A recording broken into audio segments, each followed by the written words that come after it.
నమస్కారం vision news కి స్వాగతం। ఈనాటి వార్తలు। ప్రజా ఫిర్యాదుల పరిష్కార వేదికకు సంబంధించి జిల్లా అధికారులు ప్రత్యేక పర్యవేక్షణ చేసి త్వరితగతిన పరిష్కారం తీసుకోవాలని జిల్లా కలెక్టర్ చదలవాడ నాగరాణి ఆదేశించారు। సోమవారం స్థానిక కలెక్టరేట్ పీజీఆర్ఎస్ సమావేశ మందిరంలో కలెక్టర్తో పాటు జాయింట్ కలెక్టర్, డిఆర్ఓ, గ్రామ వార్డు సచివాలయ అధికారి, KRRC special deputy director, DWAMA PD జిల్లాలో పలు ప్రాంతాల నుంచి వచ్చిన ప్రజల నుంచి ఫిర్యాదులను స్వీకరించారు। ఈ సందర్భంగా కలెక్టర్ మాట్లాడుతూ ఈ రోజు జరిగిన ప్రజా సమస్యల పరిష్కార వేదిక ద్వారా జిల్లాలో పలు ప్రాంతాల నుండి వచ్చిన అర్జీదారుల నుండి 256 ఫిర్యాదులను స్వీకరించడం జరిగింది అన్నారు। భీమవరంలోని పాత బస్టాండ్ సమీపంలో ఉన్న అల్లూరి సీతారామరాజు మెమోరియల్ హాల్ ను పునర్నిర్మాణం చేయాలని కోరుతూ ప్రజా సంఘాలు, రాజకీయ పార్టీలు, సిఐటియు, సిపిఎం పార్టీల నాయకులు భీమవరంలోని సిఐటియు కార్యాలయంలో రౌండ్ టేబుల్ సమావేశం నిర్వహించారు। భీమవరంలో రాష్ట్ర ప్రభుత్వం స్థలాన్ని కేటాయించి అల్లూరి సీతారాజు మెమోరియల్ హాల్ ను ఏర్పాటు చేశారని, అనేక దశాబ్దాల పాటు సేవలు అందించిందని అన్నారు। ఇప్పుడు ఆ స్థలాన్ని మున్సిపాలిటీ అధికారులు స్వాధీనపరుచుకొని ఆ హాలును కూల్చివేసి అందులో చెత్త వేస్తున్నారని, స్వాతంత్ర సమరయోధిని పేరు మీద ఉన్న హాలును కూల్చివేయడం సరైనది కాదని, రాష్ట్ర ప్రభుత్వం ఆ స్థలంలో అల్లూరి సీతారామరాజు మెమోరియల్ హాల్ ను పునర్నిర్మించాలని, లేకుంటే జూలై 4వ తేదీన సీతారామరాజు జయంతి సందర్భంగా నిరాహార దీక్షకు దిగుతామని హెచ్చరించారు।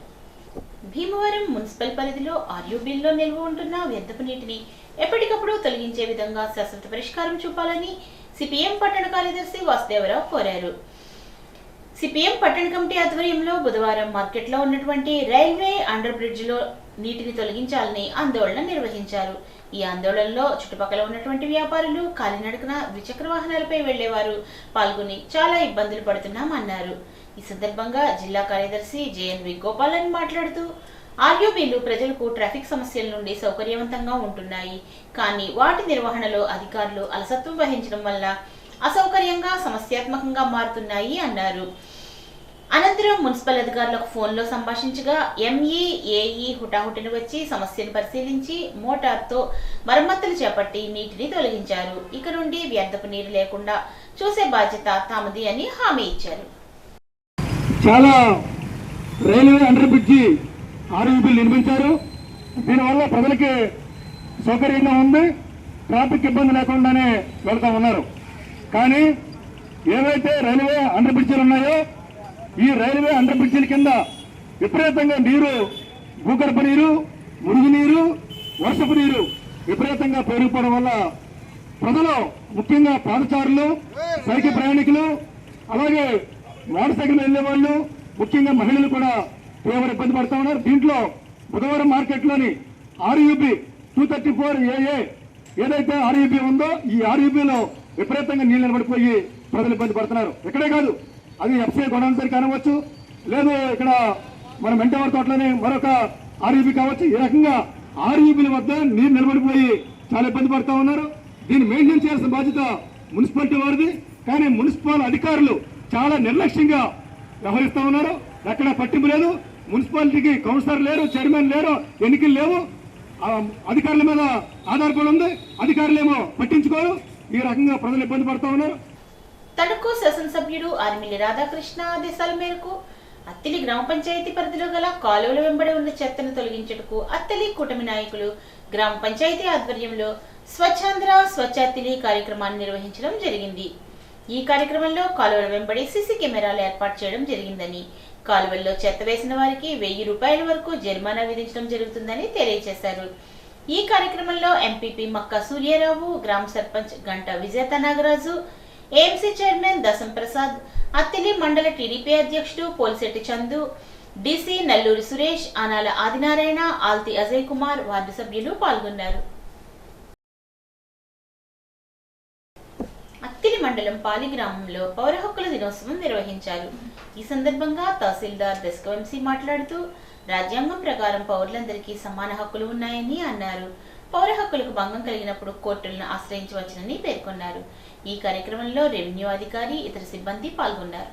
ఉపాధ్యాయ వృత్తిలో 35 ఏళ్ల పాటు అంకిత భావంతో పనిచేసి విద్యార్థుల హృదయాలలో విజ్ఞాన కాంతులు ప్రసరింపచేసిన ఉపాధ్యాయుని నేలపాటి సుజాతాదేవి అని ఎమ్మెల్సీ బొర్రా గోపిమూర్తి అన్నారు। సోమవారం అత్తిలి మండలం బల్లిపాడు జెడ్పీ ఉన్నత పాఠశాలలో సైన్స్ ఉపాధ్యాయునిగా పనిచేస్తున్న సుజాతాదేవి పదవీ విరమణ సత్కార సభ పాఠశాల హెచ్ఎం భరణి కుమార్ అధ్యక్షతన జరిగింది. ఈ కార్యక్రమానికి ముఖ్య అతిథిగా ఎమ్మెల్సీ గోపిమూర్తి హాజరై మాట్లాడుతూ విధి నిర్వహణలో అంకితభావంతో పనిచేసి ఎందరో విద్యార్థులకు విలువలతో కూడిన విద్యను అందించి వారి ఉన్నత స్థితికి చేరుకోవడానికి సుజాతాదేవి చేసినటువంటి సేవలు ఎంతో మరిపరానివి అని అన్నారు. ఈమె చేసిన సేవలకు 2023లో నియోజకవర్గ స్థాయిలో ఉత్తమ ఉపాధ్యాయ అవార్డును కూడా పొందారని చెప్పారు. సుజాతాదేవి శేష జీవితం ఆనందంగా సుఖమయంగా గడపాలని, సామాజిక సేవలో భాగస్వాములు కావాలని కోరారు. ఈ సందర్భంగా పాఠశాల తరపున సుజాతాదేవి మూర్తి దంపతులను ఘనంగా సన్మానించి సన్మాన పత్రం అందజేశారు. ఈ కార్యక్రమంలో MVO ఎంవీఎల్కే Prasad, retired ఎంఈఓలు బొంగా Nageswararao, సిత్తల Venkatanarayana, Manchili HM Venkataramana, ఉపాధ్యాయులు, విద్యార్థులు పాల్గొన్నారు.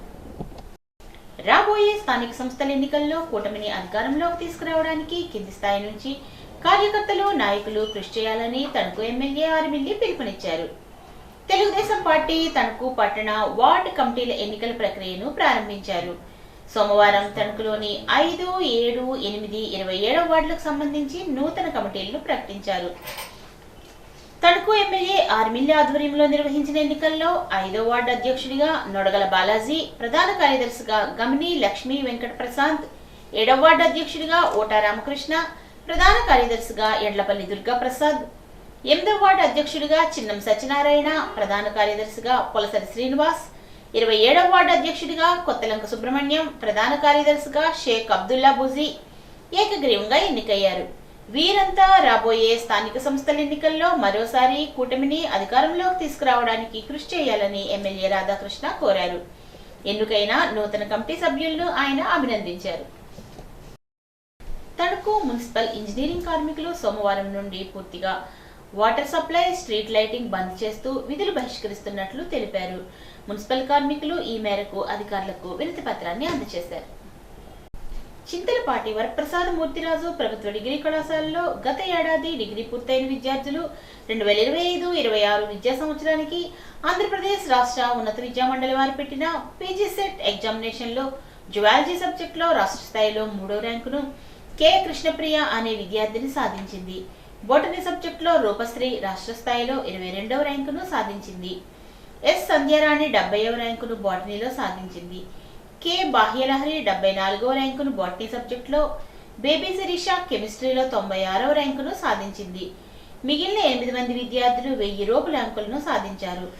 ఇలా పీజీ సెట్లో అత్యుత్తమ ర్యాంకులను సాధించిన విద్యార్థులను అభినందించడానికి కళాశాలలో అభినందన సభ ఏర్పాటు చేశారు.